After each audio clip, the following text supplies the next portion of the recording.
Hi friends, ఈరోజు మనం మహాభారతం నుంచి ఒక చక్కటి కథ తెలుసుకుందాం.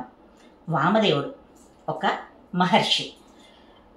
పాండవులు అరణ్యవాసం చేస్తున్న సమయంలో మార్కండేయ మహర్షి వారి వద్దకు వచ్చి అప్పుడప్పుడు సత్కాలక్షేపం చేస్తూ ఉండేవారు. అంటే ధర్మం, నీతి బోధిస్తూ ఉండేవారన్నమాట కథల రూపంలో. అలా ఒకరోజు పాండవులకి చెప్పినటువంటి కథ ఇది. పూర్వం అయోధ్యను పాలించినటువంటి రాజులలో పరీక్షిత్తు అనే పేరు గల రాజు ఒకరుండేవారు. ఆయన సూర్యవంశపు రాజు. అతను చాలా చక్కగా ప్రజారంజకంగా పరిపాలన కొనసాగించాడు. అతని కీర్తి నలుదిక్కులు వ్యాపించింది. ఆ రాజుకి వేట అంటే చాలా ఇష్టం.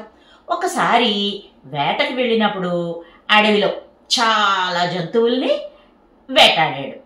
అంతలో ఆ అడవిలో అతనికి ఒక అందగత్తె కనిపించింది. విచిత్రంగా అనిపించి అడవిలో ఆవిడ ఉండడం ఏమిటి, స్త్రీ ఉండడం ఏమిటి అని చెప్పి ఆవిడికి దగ్గరగా వెళ్ళాడు. ఆమె కూడా చూపులు కలపడంతో రాజు ఆమె దగ్గరగా వెళ్ళి, నీవెవరు, అడవిలో ఒంటరిగా ఎందుకు తిరుగుతున్నావు అని అడిగాడు. దానికి ఆమె కొద్దిగా సిగ్గుపడుతూ, నేను నాకు తగిన వరుని కోసం వెతుకుతూ ఇలా తిరుగుతున్నాను అన్నది. ఆ మాటలకి ఆశ్చర్యంతో రాజు వెంటనే, నన్ను పెళ్లి చేసుకుంటావా అని అడిగాడు. ఆమె, నాకు అంగీకారమే, కానీ ఒక షరతు, నన్నెప్పుడు కూడా జల విహారం చేయమని కానీ నీళ్లల్లోకి దిగమని కానీ అడగకూడదు అన్నది. ఓస్, ఇంతే కదా, ఇంకేం అడుగుతావో అనుకున్నాను. సరే, నిన్నెప్పుడు ఈ రెండు విషయాలు అడగను, ఫోర్స్ చేయను అంటూ ఆమెకు చెయ్యి అందించి గుర్రం ఎక్కించుకుని పట్టణానికి చేరుకున్నాడు. ఆమెను సాంప్రదాయబద్ధంగా వివాహం చేసుకున్నాడు. ఆనందంగా రోజులు గడుస్తున్నాయి వాళ్ళిద్దరికి. తన రాజధానిలో తోటలు, సరోవరాలు, కొలనులు, వనాలు చక్కగా ఏర్పాటు చేసి పూల పరిమళాలు ఆఘ్రాణిస్తూ జీవితాన్ని ఆనందంగా గడుపుతున్నాడు రాజు. ఇంతలో వేసవికాలం వచ్చింది. భార్యని ఒడ్డున నిలబెట్టి రాజమందిరంలో ఉన్నటువంటి ఒక కొలనులోకి దిగాడు రాజు. ఎంతో ఆనందంతో ఆ చల్లదనాన్ని ఆస్వాదించాడు, సేద తీరాడు. అయ్యో, ఇంత ఆనందం ఆమె కోల్పోతోందే అని ఆలోచిస్తూ, అలా ఒడ్డునే ఎంతసేపు నిల్చుంటావు, కొలంలో నీరు ఎంతో చల్లగా ఉంది, హాయిగా ఉంది, నీళ్లలోకి రా, జలకాలాడదాం అన్నాడు రాజు. ఆవిడ పెట్టిన షరతుని మరిచిపోయి ఆవిడ వెంటనే కొలంలోకి దిగింది. అదృశ్యమైపోయింది. అరే, ఇలా మాయమైపోయిందేంటి అనుకుంటూ కొలను మొత్తం గాలించాడు. తరువాత భటులను పిలిపించి వాళ్ళ చేత కూడా వెతికించాడు. కప్పలు కనిపించాయి తప్ప ఆవిడ కనిపించలేదు. ఓ, అయితే ఈ కప్పలే నా ప్రియురాల్ని మాయం చేసి ఉంటాయి అనుకుని ఆ కప్పలన్నింటినీ వెతికి పట్టి చంపేయమన్నాడు. కప్ప కనిపిస్తే చాలు చంపుతున్నారు భట్లు. అప్పుడు కప్పల నాయకుడు ఒక ఋషి రూపం ధరించి రాజుకు ఎదురుగా నుంచుని, రాజా, ఇదేం అన్యాయం అన్నాడు. రాజు, ఇది న్యాయమే అన్నాడు. అప్పుడు ఆ కప్పల రాజు, నేను నిజంగా ఋషిని కాను, కప్పల దొరని. నా పేరు ఆయువు. నీ ప్రేయసి నా కూతురే. ఆమె ఇలా ఎందరినో మోసగించింది అన్నాడు. అయితే నీ కూతుర్ని నాకు అప్పగించు అన్నాడు రాజు. సరేనంటూ ఆమెను రాజు ఎదుట ఉంచాడు కప్పలరాజు. కూతురితో, అమ్మా, నువ్వు ఇలా ఎందరినో మోసం చేశావు. ఈ పాపం వల్ల నీకు పుట్టే బిడ్డలు మోసగాళ్ళు అవుతారమ్మా. ఇది చాలా తప్పు తల్లి అని ఇంక ఏమీ అనలేక అక్కడి నుంచి ఆమెను వదిలి అక్కడ వెళ్ళిపోయాడు కప్పలరాజు. భార్య మీద ఉన్నటువంటి ప్రేమ, అనురాగం వల్ల పుట్టే బిడ్డలు ఏదో ఒకటి అవుతారులే, ఈవిడ దొరికింది నాకు, అది అంతే చాలు అనుకుంటూ రాజు ఆమెను తీసుకుని రాజ్యానికి వెళ్ళిపోయాడు. వారిద్దరికీ 3 బిడ్డలు కలిగారు, శల్యుడు, నలుడు, వలుడు. కొంతకాలానికి రాజ్యభారాన్ని రాజు శల్యుడికి అప్పగించి తపోవనానికి వెళ్ళిపోయాడు. పెద్ద కొడుకు శల్యుడికి కూడా తండ్రికి మళ్ళీ వేట అంటే చాలా ఇష్టం. ఒకరోజు వేటకు వెళ్ళి చాలా జంతువుల్ని చంపాడు. కానీ ఒక్క జంతువు మాత్రం బాణం తగిలి కూడా తప్పించుకుంది.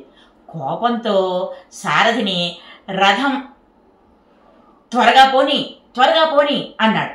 దాంతో సారథి, రాజా, మన గుర్రాలు వేగం తక్కువ గలవి, వామజాతి గుర్రాలైతే శ్రేష్టమైన వేగం కలవి, అవి ఉంటే ఆ జంతువుని వేటాడడం సులువు అని చెప్పాడు. ఎక్కడుంటాయి అవి అడిగాడు రాజు. అవి వామదేవ మహర్షి దగ్గర ఉన్నాయి అని చెప్పాడు సారథి. అయితే రథాన్ని అక్కడికే పోనివ్వు అన్నాడు. వేటకు వచ్చిన వాళ్ళందరూ కూడా ఈ వామదేవ మహర్షి దగ్గరికి వెళ్ళారు. ఆ మహర్షికి నమస్కరించి గుర్రాలు కావాలని అడిగారు. ఆ రాజు అడగడంతో మరి ఆయన కూడా అలాగే ఇస్తాను, కానీ మీ పని పూర్తయిన వెంటనే నాకు మళ్ళీ తీసుకొచ్చి ఇచ్చేయాలి, నా గుర్రాలను నాకు ఇచ్చేయాలి అన్నాడు మహర్షి. సరే అలాగే అంటూ ఆ గుర్రాలను తీసుకుని ఆ జంతువుని వేటాడి చంపాడు. కానీ మనిషికి దురాలోచన ఎక్కువ కదా. ఇంత మంచి గుర్రాలు ఆ ఋషికి ఎందుకు, ముక్కు మూసుకుని తపస్సు చేసుకుంటాడు, మన దగ్గర ఉంచాయి అన్నాడు సారథితో. అక్కడ ఋషి జరిగినటువంటి సంగతి తెలుసుకున్నాడు. అతని శిష్యుడు ఆత్రేయ అతన్ని పిలిచి రాజు దగ్గరికి వెళ్ళి మన గుర్రాలను అడిగి తీసుకురా అన్నాడు.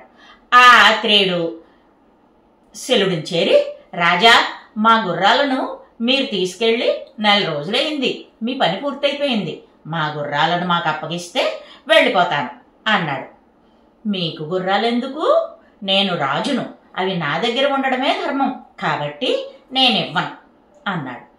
ఆత్రేయుడు జరిగిందంతా గురువుగారికి చెప్పాడు. ఇక వామదేవ మహర్షి స్వయంగా బయలుదేరి రాజును కలిశాడు. గుర్రాలని ఇవ్వమని అడిగాడు. ఇతరుల సొత్తు అపహరించడం పాపం అని ధర్మబోధ కూడా చేశాడు. దానికి శల్యుడు నవ్వి, ఈ గుర్రాలు మీకెందుకు, అయినా మీకు దీనికి బదులుగా 2 ఎద్దులు గాని 2 కంచరగాడిదలు గాని ఇస్తాను, తీసుకెళ్ళండి అన్నాడు వెటకారంగా. దాంతో ఋషికి కోపం వచ్చింది. ఆ కోపం నుండి రాక్షస శక్తులు పుట్టాయి. అవి ఆ రాజుని శల్యుడిని చంపేశాయి. ఋషి తిరిగి వెనక్కి తన ఆశ్రమానికి వెళ్ళిపోయాడు. ఆ తరువాత శల్యుడి తమ్ముడు నలుడు రాజ్యాధికారాన్ని చేపట్టాడు.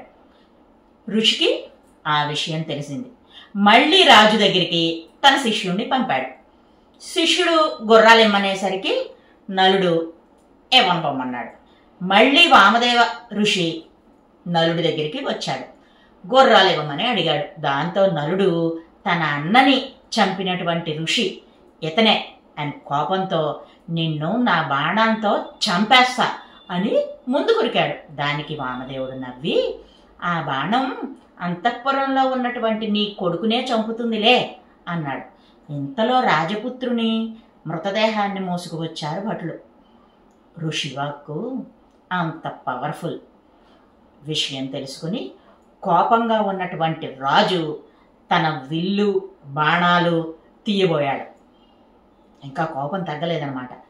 కానీ చిత్రం, ఆ రాజు చేతులు వాటికి అతుక్కుపోయాయి. గొల్లుమన్నాడు రాజు.